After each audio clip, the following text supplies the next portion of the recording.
Assalamualaikum warahmatullahi wabarakatuh. Perkenalkan, nama saya Nabila Safitri dengan NIM 85665179. Baiklah teman-teman, di sini saya akan menjelaskan materi modul 5 pengembangan bahan ajar. Jadi teman-teman, bahan ajar berbasis jaringan itu sebenarnya sama aja dengan pembelajaran yang kita kenal sebagai e-learning.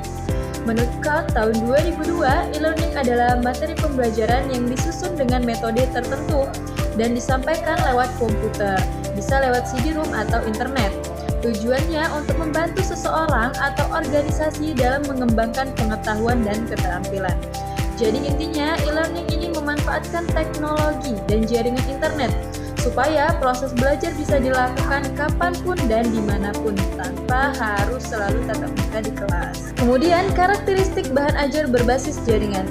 Menurut Alonso dan kawan-kawan tahun 2005, bahan ajar berbasis jaringan punya beberapa ciri khas, yaitu yang pertama dinamik, artinya bisa berubah dan berkembang terus sesuai kebutuhan.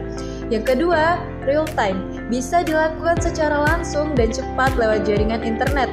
Yang ketiga, kolaborasi, memungkinkan kerjasama antara guru dan siswa, bahkan antar siswa dari tempat yang berbeda. Keempat, personal, bisa sesuai dengan kebutuhan atau kemampuan masing-masing peserta didik. Yang kelima, komprehensif, mencakup berbagai aspek pembelajaran, mulai dari teori, latihan, sampai evaluasi. Dan yang terakhir, komunitas belajar, menciptakan lingkungan belajar di mana semua peserta bisa saling berbagi dan berdiskusi.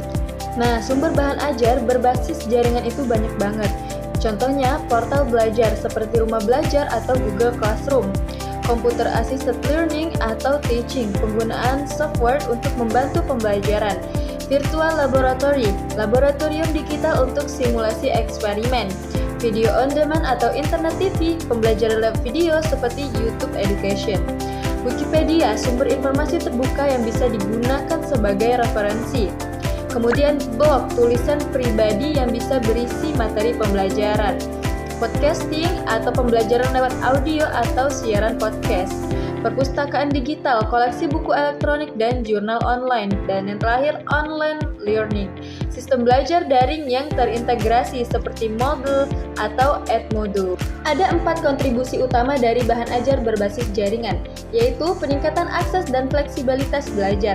Siswa bisa belajar dimanapun dan kapanpun, peningkatan kualitas dan keterlibatan belajar, karena lebih interaktif dan menarik, efisiensi atau efektivitas, menghemat waktu, tenaga, biaya, dukungan bagi pendidik dan lembaga, guru terbantu dalam menyampaikan materi dan pengelolaan kelas. Menurut Hanafin tahun 1999 ada 4 elemen penting. Yang pertama, konteks, yang kedua sumber belajar, yang ketiga alat dan bantuan, dan yang keempat tahapan pembelajaran. Keempatnya harus diperhatikan supaya bahan ajar bisa efektif.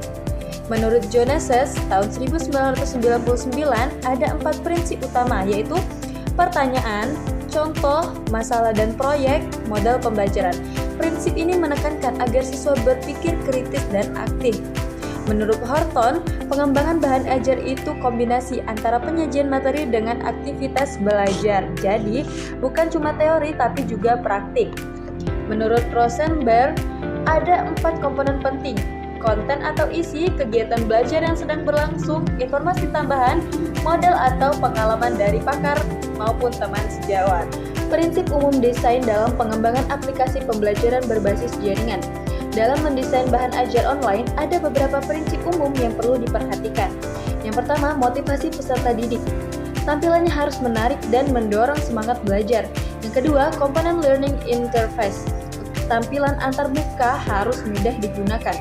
Yang ketiga, struktur materi. Materi disusun dengan urutan yang jelas dan logis. Yang keempat, navigasi. Penggunaan bisa berpindah bagian dengan mudah. Yang kelima, interaktivitas. Adanya aktivitas seperti kuis, diskusi, atau simulasi agar siswa aktif berpartisipasi. Prosedur pengembangan bahan ajar berbasis jaringan.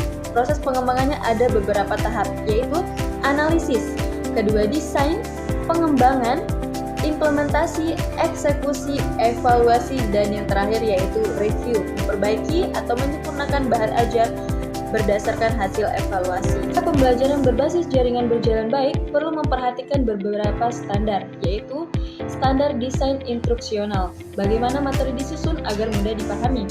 Kedua, standar desain visual, tampilan harus menarik dan nyaman dilihat. Yang ketiga, standar media, media yang digunakan harus sesuai dan berkualitas. Yang keempat, standar penulisan, bahasa yang digunakan harus jelas dan komunikatif.